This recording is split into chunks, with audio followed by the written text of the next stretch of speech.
the different shots in the game of golf, the rules allow 14 different clubs. But fortunately, you only have to learn basically one swing. When I started playing the game of golf, I had an instructor, Jack Nicklaus, who believed that all golf shots should be played with one basic swing. He felt like the grip should be the same for all shots, the aim should be the same for all shots, the ball position should be the same for all shots, and the basic swing arc and plane should be the same for all shots. The only variables were the length of the shaft, the loft of the club, and whether the club face was closed at address or open at address to produce a draw or fade. Otherwise, the golf swing was the same throughout all clubs.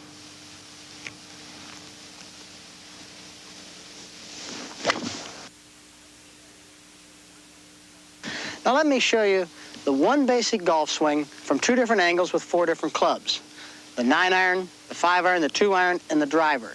And you'll notice that the approach to the shot, the golf swing, the ball position, the arc of the swing, the plane of the swing is the same with all the clubs. The rhythm remains the same with all the clubs. The only thing that varies is that the stance is narrow with the 9-iron and gets wider as we move to the 5-iron, the 2-iron, and the driver. The ball is further away as we move from the 9-iron, the 5-iron, 2-iron to the driver. The swing becomes a little bit longer as the clubs progress, only because of the length of the shaft. But the golf swing and the approach to the shot remains exactly the same through all the clubs. And I think that's important in learning how to play the game of golf.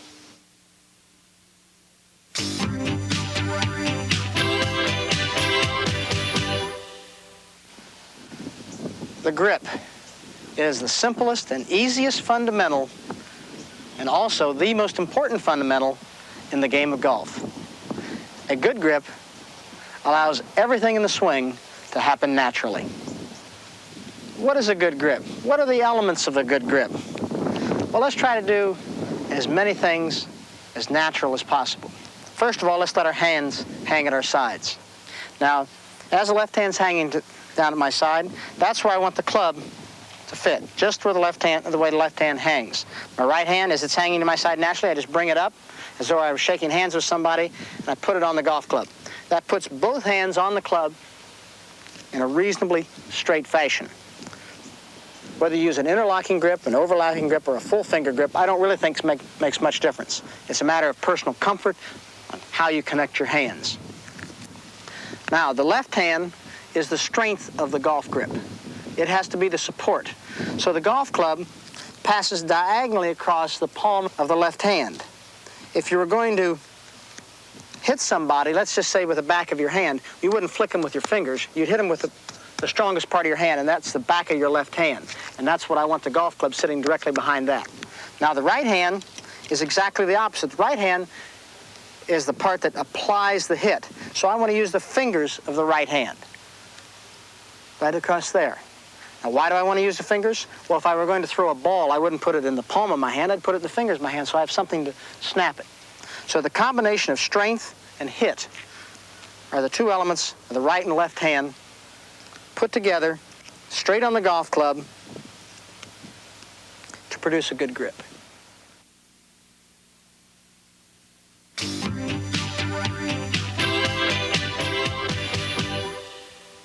The best golf shot in the world really doesn't make any difference if it isn't aimed at the target.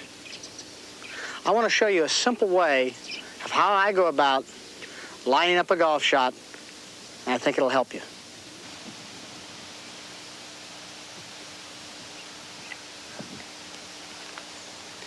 Is it easier to line up a 2-foot putt or a 40-foot putt? Well, obviously a 2-foot putt. Likewise, I'm sure it's much easier to line up a tee shot from 3 feet than it is from 250 yards. For the purpose of this exercise, let's use this tee. Now, that's illegal to do that during a round of golf, but when I am playing a round of golf, I try to pick out a spot, whether it be an old tee or a piece of dirt or a divot or some grass, something that's readily identifiable. And I try to draw a line from that spot back through the ball. So I'm sure you've seen me walk back behind a shot on television many times and do this. And what I'm really doing is I'm looking down the target line. I've picked a spot, I've got my ball, and I've got the target. And I try to draw a straight line between all those three spots. So let's see, this tee here looks, well, it's pretty much on line with the target. So I'm back here, I'll look at it, I'll walk up to the ball, and what I try to do is I try to take a parallel stance with the line that I've drawn, this imaginary line that I've drawn back through the spot, the ball, and the target. Now, of course, when I take a parallel stance, I then can get the ball right off the right spot in my feet. And of course, I do not want my lines converging. In other words, I do not want my feet working to the right of the target or at the target. I want them parallel, not converging. So here we are, parallel lines. We know the ball's in the proper place in the stance. I look up for comfort, and now I'm ready to hit it.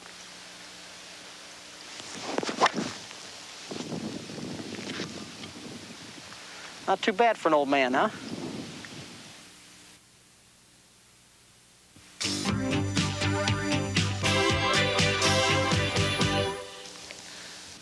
The more things you can do right before you swing the golf club, the easier the game of golf becomes.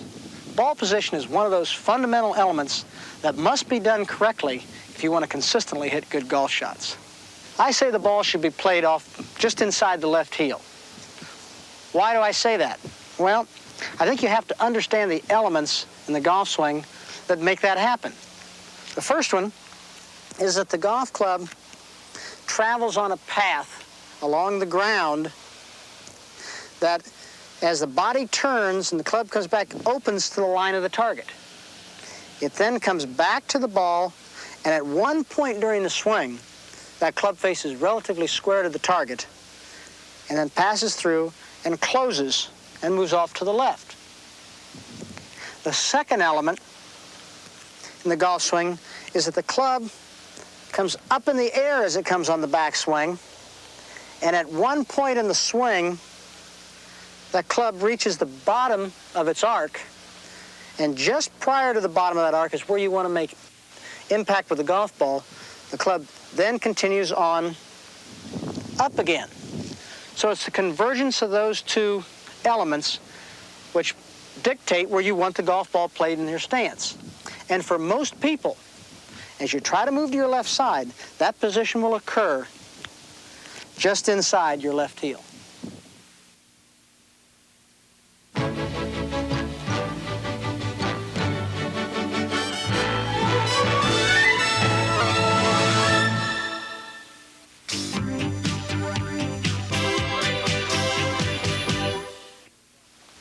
The single most important element in swinging a golf club is a steady head. Without a steady head, all the other fundamentals go out the window. Fortunately, the good Lord put my head right in the middle of my body, as he did with most of you. Let's try to leave it there when we address a golf ball and when we play a golf shot. As we stand up over a ball, if our head is in the center of our body and we bend over slightly in the waist and where the club hits the ground is our address position, that is where we want to leave the head. Now, at that point, I like to feel as though I have a stake driven down through my head, down through my body, and into the ground. And I rotate around that stake when I play a shot. It sets up a slight hip-forward body angle, simply because my right hand grips down the club further than my left.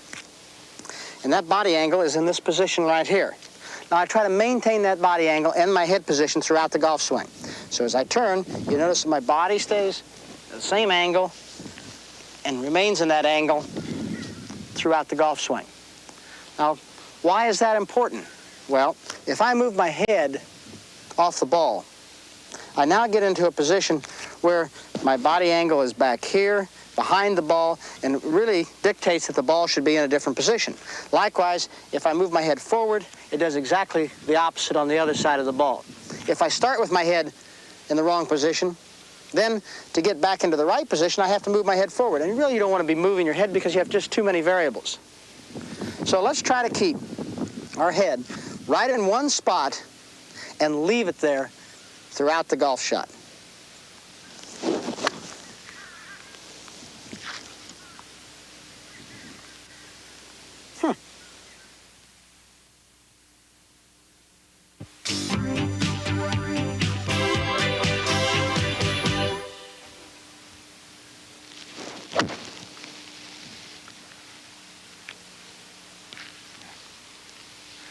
To play any sport, you should be lively on your feet.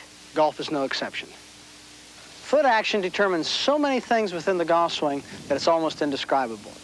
Balance, timing, tempo, rhythm, all the things that are necessary in being able to do all the other things that you need to do in a golf swing. Your feet must remain lively and they must work. Now let me show you how Jack Grout taught foot action to me when I was a youngster. He started with the short golf clubs, and he told me to roll my ankles, roll my left ankle in, roll my right ankle in, roll my left ankle in, roll my right ankle in. And as the clubs got longer, he then allowed the heels to start to leave the ground, because he said he wanted to make sure that my hips remained level throughout the golf swing. So as the clubs got longer, I came a little bit off the ground with my left heel, a little bit off the ground with my right heel. Let me show you 3 golf clubs and 3 shots and how I think they should go with these clubs. This is a pitching wedge, and with a pitching wedge, my heels will pretty much remain on the ground. My right heel will come off the ground just a bit at the finish.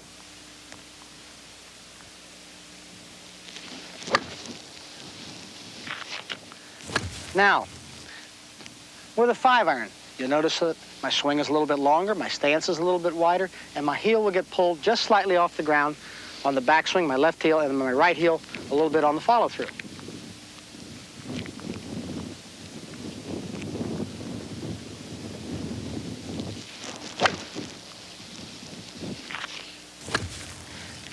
And now, with a driver, this is about as far as your heel should get pulled off the ground.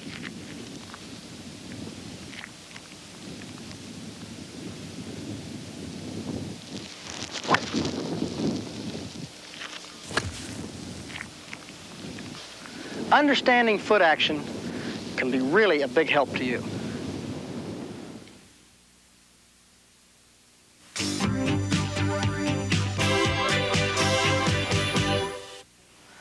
How many times have you heard someone say, "You're swinging too fast"? Swing slower. When really what he's saying is that you're too tense, and tension is the real culprit of a fast swing. A fast backswing is generally caused by tension at the start of the swing. Well, what do I mean by the start of the swing? Well, as I'm standing up over the golf ball,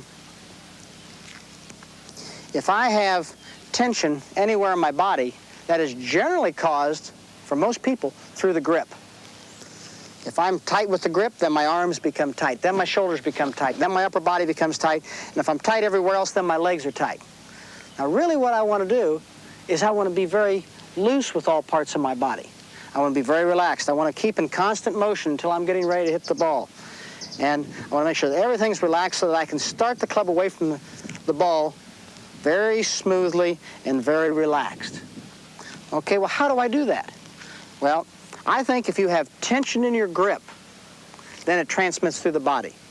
So I try to make sure that I grip the golf club just hard enough so that I don't have any tension in my forearms. If I start to have tension in my forearms, then I'm gripping the club too tightly. And at any point during the golf swing, if I start to feel tension in my forearms, then I've changed pressure and will not allow the golf club to release, and I'll start to be restricting my swing. That is obviously bad. So I want to make sure that I do what I call soft forearms throughout the golf swing. That means that my grip is nice and loose, my forearms are soft, and what it does, it allows me to keep the tension out of my whole body and thus promote a slow takeaway and a smooth golf swing.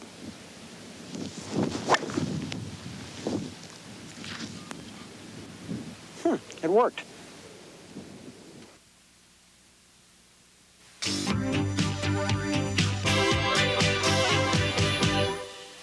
Once you start the backswing, make sure you complete it, for without a complete backswing, you'll lose your potential for power and accuracy. Through a great majority of the rounds of golf that I've played in my golfing career, one thought has really dominated my thinking, and that is complete the backswing. Why do I want to complete the backswing? Why is it so important? Well, there are two elements in the golf swing which we're all trying to achieve, and that's power and accuracy. And if we complete the backswing, we have a chance to deliver both of these simultaneously at the golf ball at the time of impact. First of all, power. Power is gathered by a turning of the body, a turning of the upper body and the lower body, and a completion of the backswing with the club going to a parallel position. At this point, the lower body uncoils first, bringing the upper body, my hands, the club, and the club head last behind it into the power position and delivering the power. Secondly, as far as delivering accuracy, I want to make sure that whatever line I take the club back on, I bring the club back approximately on the same line. So if I take the club, and for most shots slightly inside, back to this point here, where it's again in the same position I was in the power position, I want to release it right from that same position, right back down the same line, so that I can have both my power and accuracy happen at the same time.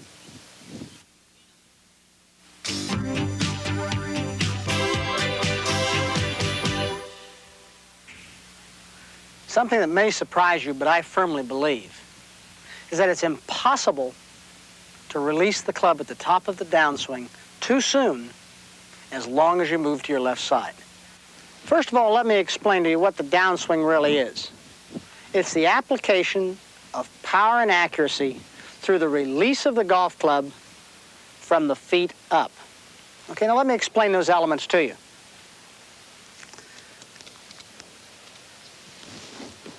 The first movement that you make from the top of the swing is moving to the left side. That's by probably planting the left heel. You move to the left side, it releases the lower part of your body, your upper part of your body, your arms, your hands, the club, and the club head is the last thing to really get going.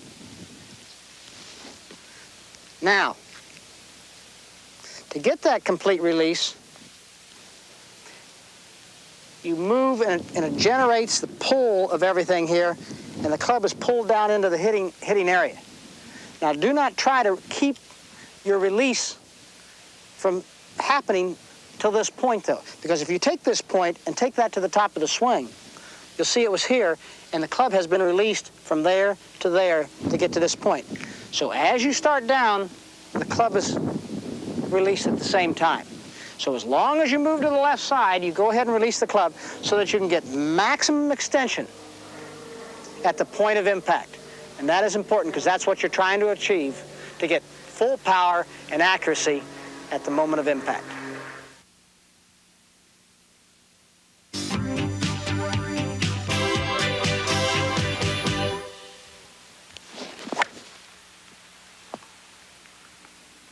The follow-through, I said, could be a great teaching aid.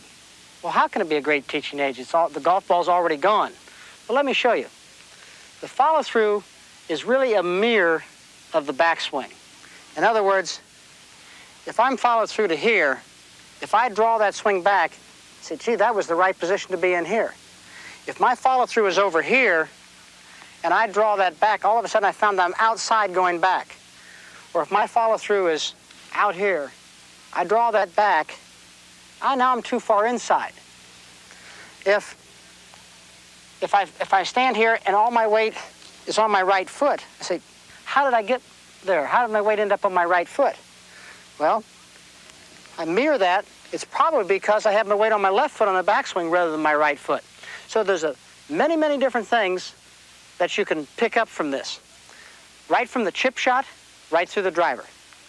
If a chip shot, you only take it back this far, you want to take it through only this far.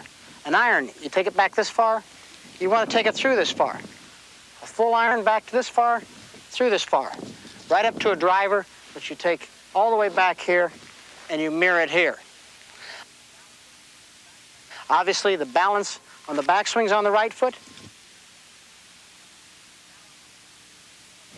The balance on the follow-through is on the left foot.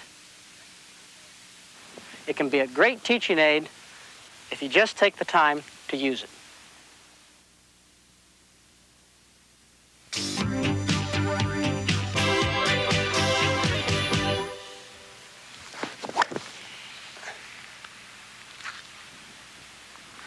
Whew, that went a long way.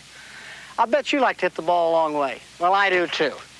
So let me show you the elements in my swing that I use to hit a ball a great distance. For me, and I think for most people, a correct grip creates power. Why does a correct grip create power?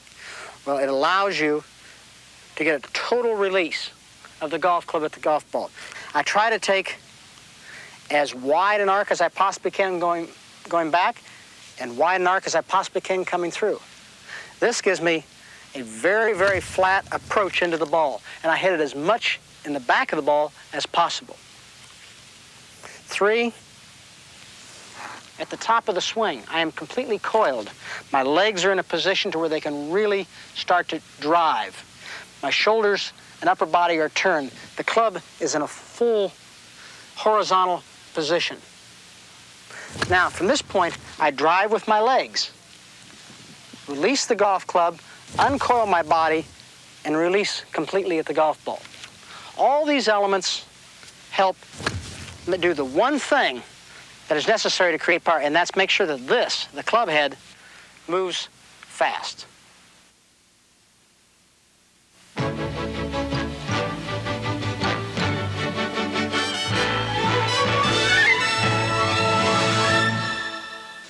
So much for the basic components of the swing. Obviously, a big part of the game is bringing them all together in a smooth, powerful, and repetitive action. And that's what we'll look at now. We've slowed my swing right down so that you can really see what happens.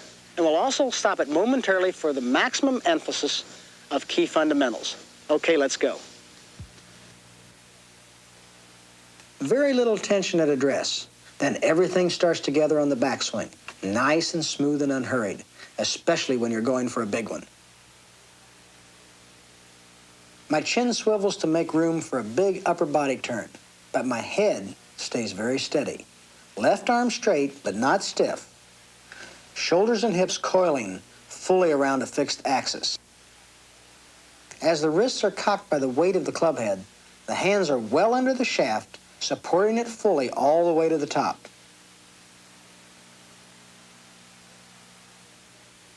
Notice how the back of the left hand and the angle of the club face remain constant, which means both are staying correctly square to the arc of the swing. Here's another good look at how the shoulders and hips turn together to their maximum coil at the top of the swing, the main source of power in the golf swing.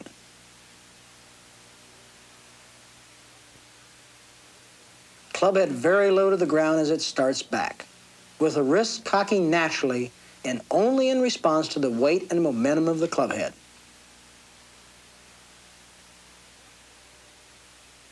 Notice the angles of the swing. My upper body and the club are at almost 90 degrees to each other at address, and they stay pretty much that way throughout the backswing. In other words, the plane of my swing remains perpendicular to the angle at which my upper body is inclined over the ball, which is exactly as it should be. No forward or up or down head movement as the downswing progresses. My head stays exactly where it was at address until well past impact. As soon as I'm moving to my left side, I begin releasing the club with my hands and wrist to be sure of achieving full extension at impact. The lowness of my right shoulder, hip, and heel through impact show I'm staying down properly on the shot, that I'm swinging under and not around myself. I watch the ball very closely, even when it's vanished. In fact, my eyes and head don't move until they're pulled around by the momentum of the follow-through. Notice the full stretch of the left side approaching impact and on into the finish. indicating a complete release at impact, your number one goal on all normal golf shots. I like what I see here. Head back and down until well beyond impact. Hands supporting the club, body well balanced, indicating good rhythm and tempo. Notice again how the feet and legs initiate the change of direction, and how everything else follows their lead in the early stages of the downswing.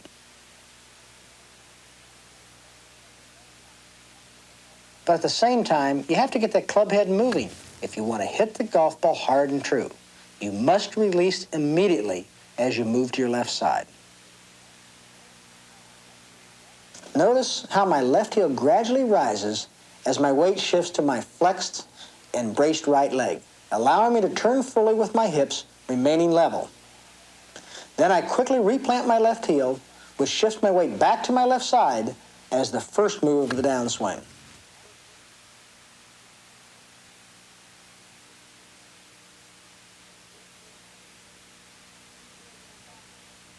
A good full body turn underway again here, with the left shoulder and knee well behind the ball at the top, and the shaft pretty much parallel with the ground. Then as I start down, notice the quietness of the club. No jerks or bobbles. This allows it to properly mirror its backswing path through impact and beyond. Notice how, as they naturally follow the body turn, my hands in the club swing progressively more and more to the inside of the target line right from the start. This produces a fairly deep position of my hands at the top, which sets up the club head delivery from the inside. That's absolutely vital if you want to play this game well. As I reach the top, the club shaft is correctly at 90 degrees to my shoulders, which, because of my big turn, angles the club a little to the right of the target. Then watch how the body uncoils, with everything working from the ground up. Again, this is essential to hit from the inside.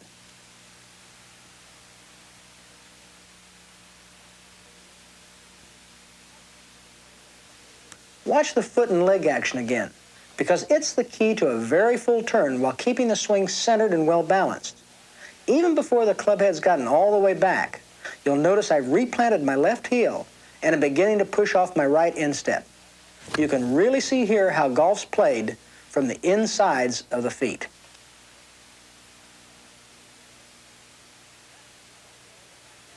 Left knee pulled well behind the ball, as the right leg remains a solid brace for the body's coiling action.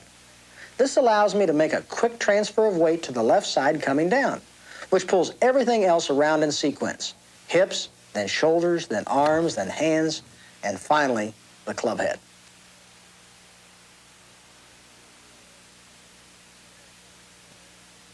Here again, you see how everything starts back together, with the hands and the club immediately swinging to the inside in response to the turning of the body.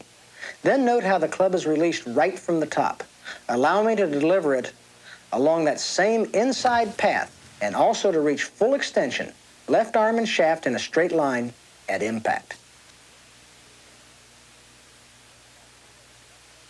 Notice how freely my left leg moves as my body coils. There's hardly any weight on this leg at the top, which is a big factor in making a full body turn. Notice, too, how the right shoulder and hip are still behind and beneath the left shoulder and hip at impact.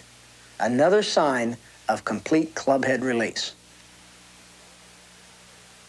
From overhead now, watch how the club face gradually opens relative to the target line, but remains constantly square to the turning upper body. Then coming down, these actions are reversed until the club head arrives momentarily square at impact, then closes again as it swings into the natural follow-through. All perfectly responsive to the rotation of the body, with no manipulation by the hands, wrists, or arms. This time, watch the path of the swing, the arc of the club head. As everything begins to turn away from the target altogether, right from the start, the club head swings progressively more and more to the inside, in sync with the coiling of the shoulders.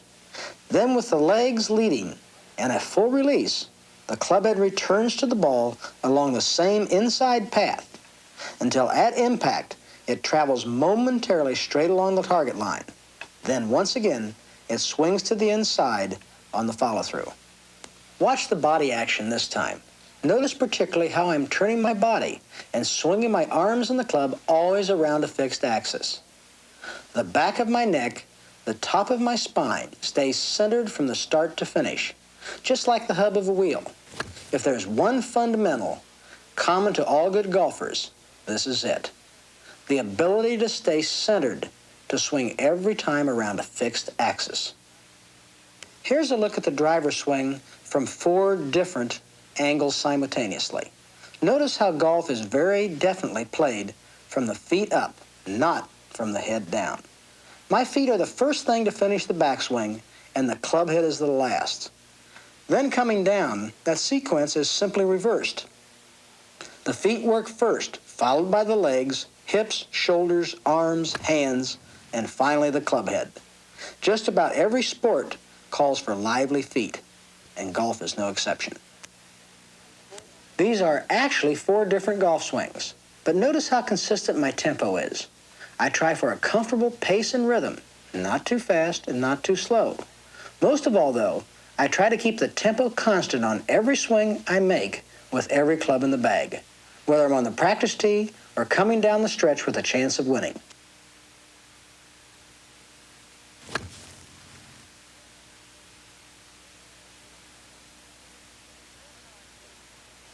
Notice how I'm hitting the ball with the head of the club, not with my arms, not with my shoulders, not with any part of my body, but with a weight at the end of the stick, with a club head.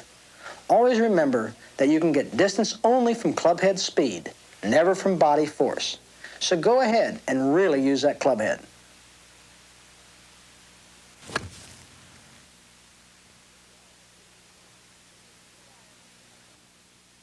This marvelous game has given me tremendous enjoyment and fulfillment in my life, and it's always a pleasure to try to help other people get more fun and satisfaction from it.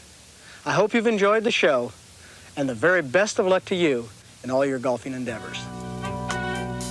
If Jack Nicklaus on the full swing helps you enjoy golf more, we're sure you'll get even greater fun from the game after viewing the complete versions of Jack's worldwide best-selling Golf My Way videos. Learn in Golf My Way 1, hitting the shots, from another 90 minutes of easy-to-grasp, club-swinging, ball-striking instruction by the man voted the greatest golfer of the century. Most golfers don't even actually realize that they're moving their head when they make a golf swing. Let's review a second here. Included are sure cures for the 11 most common full-swing faults. Your feet react with your body. Many more minutes of super slow motion featuring Jack with a 5-iron. And the pitching wedge. Back and then forward. So let's look at what really everything you need to know about handling special shots and situations, including drawing and fading the ball, and hitting higher and lower. Jack on wedge play. I'm hitting the ball as hard as I can at the bottom. Essential to know on pitching. Short pitch shot around the green. On chipping. And on beating those bunkers. You really don't have to hit the golf ball first. Some wonderful advice on the part of the game that accounts for between 40 and 50% of your scores. Getting the ball in the hole. And finally, a fascinating discussion between the Golden Bear and the man who taught him most about what he knows about golf technique, the legendary instructor, Jack Nicklaus, on the easiest and best ways to keep learning and improving at the game. Then, be sure to capitalize on your shot-making skills by learning what Nicklaus calls the second half of golf, with the new award-winning 2-hour, 16-minute video, Golf My Way 2, Playing the Game. The second half of the game is managing yourself and the golf course, making the most of your shot-making ability. Says Jack, becoming the best golfer you're capable of being requires learning to use your ball striking and shot-making skills to bring in the lowest possible score time and time again. I call that game management and self-management, and that's what my second video is all about. Here's the Golf My Way 2 lineup. First, as a refresher on shot making, a quick review of the key swing fundamentals. Playing good golf. Then, following a couple of tips on preparing properly for a round of golf, right to the meat. Drive for show and putt for dough, not in my book. Aim down the left side. 6 highly insightful lessons on the shot that so often sets up success or failure driving the ball. You need to use your mind ahead of your muscles. Approach play, or the keys to hitting greens. Then I'm only going to be 10 or 15 feet on the other side of the hole. A top professional. Sure and simple strategies for saving par or better from all those challenging places around the green. And make it play just like a putter. How to reduce your score the easiest way, by making more putts. In the area of 4 feet short of the hole to 4 feet beyond. I've got 8 foot to hit it in here. We complain a lot. Under the general heading of trouble, how to beat every golfer's #1 enemy, wind, and the close runner-up, tall grass, plus other rough lies. And finally, completing a total of 60 self-contained lessons by golf's all-time master, how to practice at the game most productively. Make sure that that's the spot I'm focusing on. That's the spot I'm looking at. Boom. I hit it right in that spot.